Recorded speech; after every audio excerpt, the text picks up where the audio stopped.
Hi guys, thanks for watching. Paige here with Uplifted channel. Coming back at you. No, I'm just beginning. Just wanted to talk a little bit about Lyft, Uber, rideshare driving, and really wanted to assist and help new drivers kind of get the ways of the world in terms of rideshare. And I've only been doing it for maybe about a month and a half now. Got several, good amounts of rides under my belt and a little bit of good experience. So I just wanted to reflect that back on you. And I'm also trying to get more subscribers to my channel. So thanks for watching. Thanks for subscribing. I'd be happy to subscribe to your channel as well. It's all about a network. So the first thing I wanted to talk a little bit about was the difference between Uber and Lyft in my experience driving for them and also taking rides with them as well.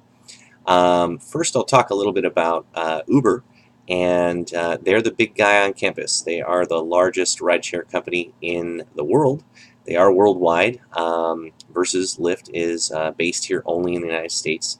So Uber, while I've been driving for them, I've noticed it's pretty easy to get a ping. It's pretty easy to pick a rider up.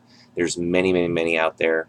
It seems like most of the regular Uber X rides I've given have been pretty short, going just about 5 minutes down the road or something like that. Typical $5 or $6 uh, fee on my end, or I would receive about $5 or $6, but after all the fees and everything, maybe about $3. So there's a lot of those, and I think you have to drive for both. I think if you're going to be doing this even part-time, better yet, if you're doing it full-time, totally. But you should drive for both, because if you're just not getting a ping, you can always open up the other app and use that. I'll get into a little bit of tips on how to do that and some trouble I encountered when I was trying it. So for Uber, they take more money out of your your paycheck. They take a bigger cut than Lyft does. So there is a reason why many drivers, I think, and I've heard, prefer Lyft over Uber for that reason alone. But then again, Uber has the market share, so that's why another reason you'd want to do both. I think that, and don't quote me, I'm just trying to remember off the top of my head, I think you get about 90% of your commission from Lyft. Uber, you're getting about 80%.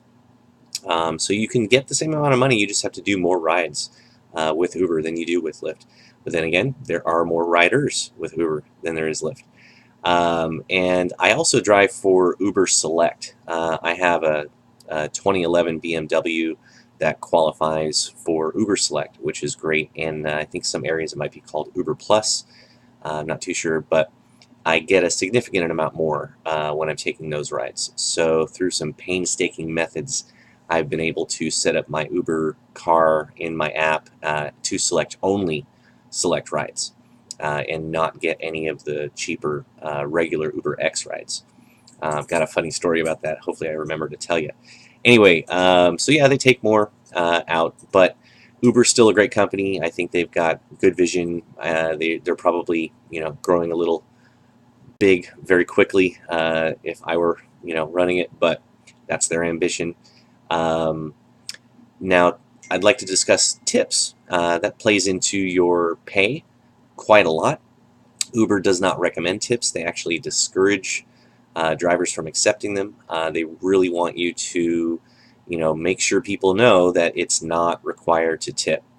But let's just, I don't want to get into a big tip discussion, but taxi drivers, for years and years and years, I've been a server a long time ago for a couple of years, so lived on tips, know how important they were, but that's really because our society didn't pay a living wage for the work we were doing, so tips really compensated for that.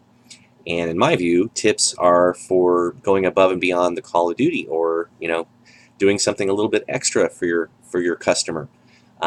So I don't think a tip is required 100% of the time, but if you're going out of your way to help them out, carry groceries, put them in the back of your car, maybe offering them water, gum, mints, things like that, then I think that a tip is well deserved, but never required.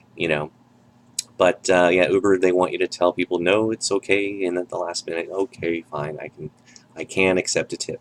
They just don't recommend them. Lyft, on the other hand, encourages tipping. And so I really, really appreciate that. Being a driver, in the app, they have a way for them to just one click. Here's $1, here's $5, here's $10, depending on what you did or how much they liked you. So that really plays in, and you get to keep 100% of your tips through Lyft. So I really enjoyed that. Hopefully Uber will get on the game and include that in the app. The point of this is to be a cashless system. Simplicity. People writing these are pretty smart. They all have smartphones. Usually most people don't carry a lot of cash with them. I know I don't. It's great if you get a cash tip, awesome, but it's just convenience. So if it wasn't in there, you wouldn't get them. If the feature in the app wasn't available, you just probably wouldn't get them most of the time. And a lot of people using the app are younger. I'm going to say in their early 20s, and maybe don't have a lot of experience giving tips. I don't think it's as a big a part of our culture now with a lot of younger people as it is, if you're late 20s, 30s, or 40s or older. I mean, you've been dealing with it for years and years and years. So I'd like to talk about tips. That's very helpful. You never really want to discuss them, but it's nice if someone does that for you. And I think the difference also between Lyft and Uber are in the passengers themselves. Quality of passengers is there's a big difference, I think. I've seen most Uber passengers I've had are pretty quiet. If they want to talk, great. I'm happy to chat, talk about the local area.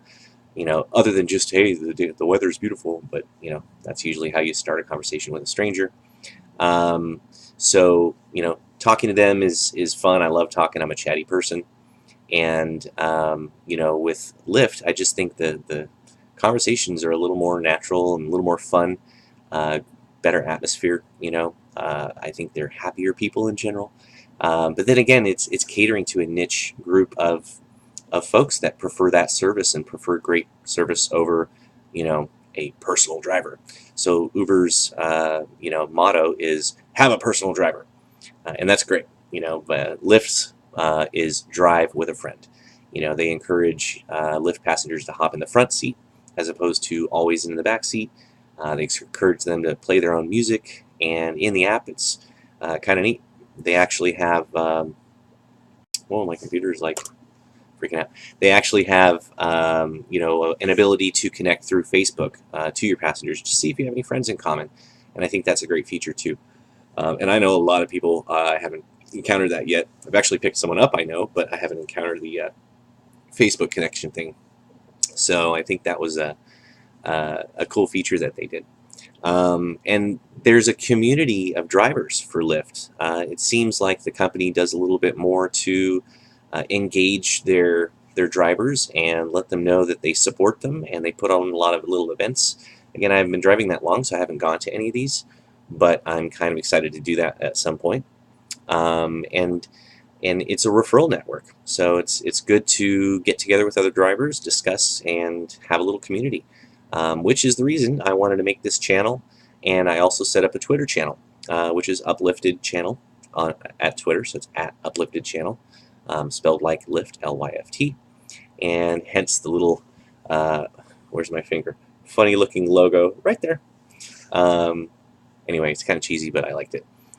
So yeah, you can probably tell that I'm a little more leaning towards Lyft as opposed to Uber, but I still do both, and I think they both have their benefits. So that's all I wanted to discuss for now. I hope that's helpful, just to talk a little bit about the pay, about tips, and if you have any questions, please let me know. I'd be happy to chat with you, create more videos based on what you'd like to hear more about. And my next video, I'm going to be discussing advice as far as new drivers go, accepting rides, talking about keeping your car in tip-top shape, and little things I've encountered that have been helpful along the way. And then I'd like to also do a video based on just how to make more money, how to be more effective at what you do. But I can't shove it all into one. I want to sparse it out and make you want it. Anyway, thank you for watching. Again, this is Paige with Uplyfted channel. I hope you have a wonderful day, and please share, like, subscribe, comment. Talk to you soon. Take care.